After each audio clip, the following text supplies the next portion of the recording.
Hey guys, welcome back to Demi Trading, where you come for the news, stay for the commentary, and hit that like button for the YouTube algorithm. Now let's get into it for September 29th, 2021. We're going to start off with Graham Stephan for this recap of the financial sphere of YouTube here. He reacted to his own Millennial Money living on 6.1 million a year in Las Vegas. So pretty much it's a good video to watch if you want to see like how he goes about his day, what he does with his finances. A really funny part in there is that he actually starts to feel old, like very old. Like he gets super defensive. It's kind of funny. But don't worry, Graham.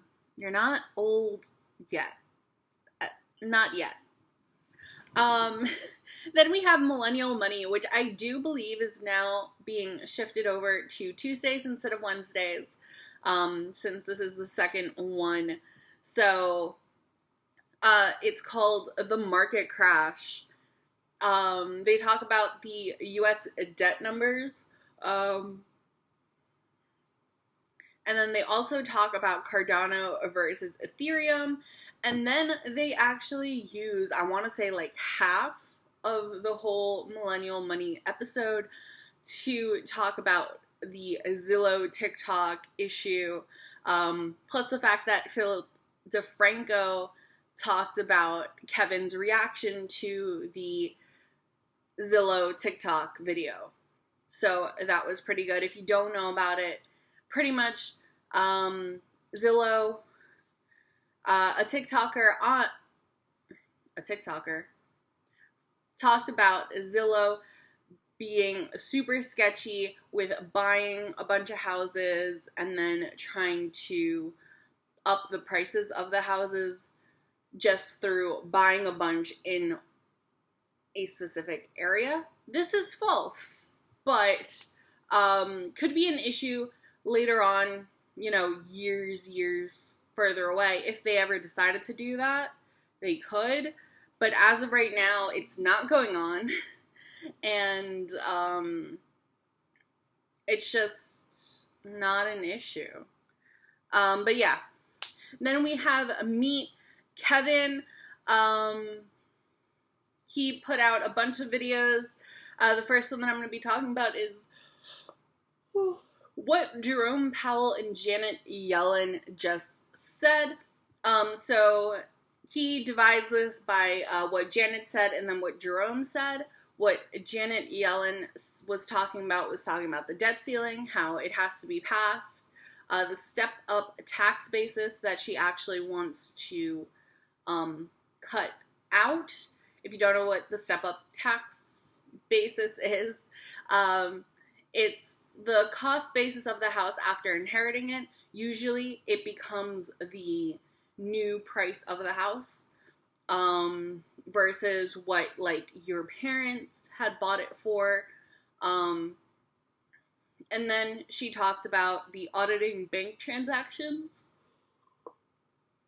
which is what the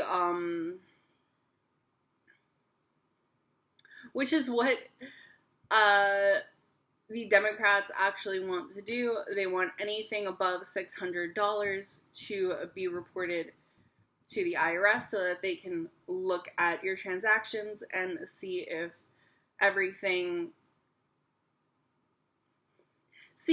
the money is being taxed on or not properly. Then Jerome Powell says that inflation is coming only from a small section of the GDP, and that inflation is actually becoming more stable than the beginning of the year. Also, he wants to talk about the central bank digital currency, about possibly having a digital US dollar.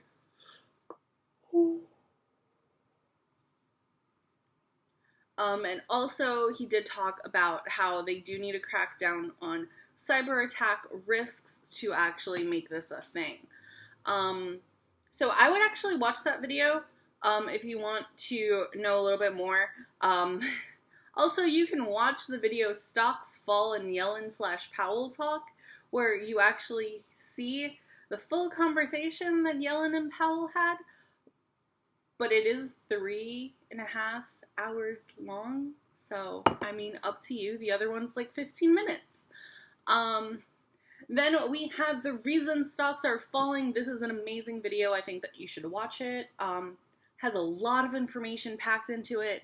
I'm going to try to do my best to actually summarize it, but it was a lot. So they start talking about inflations, especially on food prices. This is caused by the Brazil drought, the Arctic frost, and now people are looking for new sources to provide like said food products.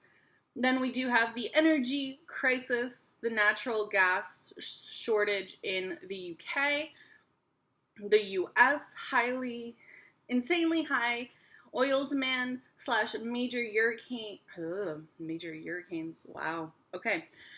Insanely high oil demand / major hurricane increases the price of oil dramatically.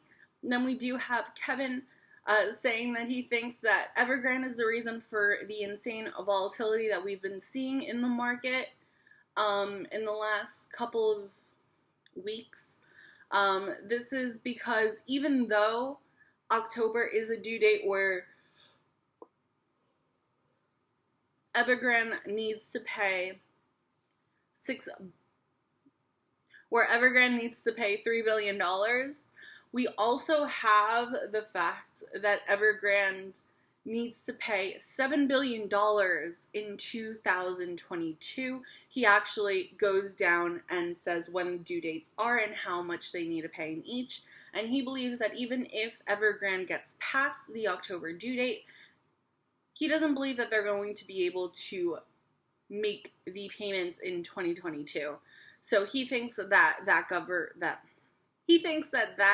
company is going to collapse regardless. And then we have Biden canceling /disaster in Congress.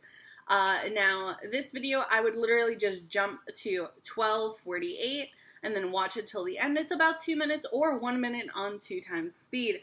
So get to that. I'm going to say bye for now. And hope to see you later on tomorrow's video. Bye!